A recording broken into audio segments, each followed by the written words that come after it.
ოცნების მხარდამჭერი ტროლების ახალი პარტია. მითების დეტექტორის მიერ ჩატარებულმა კვლევამ კიდევ ერთხელ გამოავლინა კოორდინირებული ყალბი პროფილების გამოყენება სამთავრობო ნარატივის გასავრცელებლად. მითების დეტექტორმა ხელისუფლებასთან ასოცირებული კიდევ 434 არაავთენტური პროფილი გამოავლინა. კვლევის მიხედვით ხელოვნური ინტელექტის მიერ შექმნილი ყალბი ფოტოები და ანგარიშები სამთავრობო პროპაგანდისტული ნარატივის გავრცელებას ემსახურება, რაც გამოიხატება ხელისუფლების მიმართ საზოგადოებრივი მხარდაჭერის იმიტაციის შექმნაში და კრიტიკული პირების დისკრედიტაციის მცდელობაში.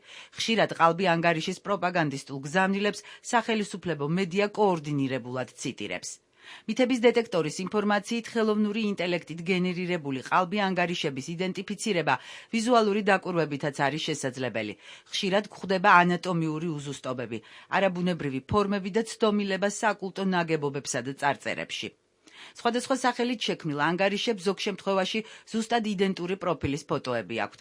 ყველაზე ხშირად შეცდომები გენერირებულ ფოტოებში სხეულის ნაწილებსა და აქსესუარებში ჩანს, რომლებიც არაბუნებრივი ფორმის არის.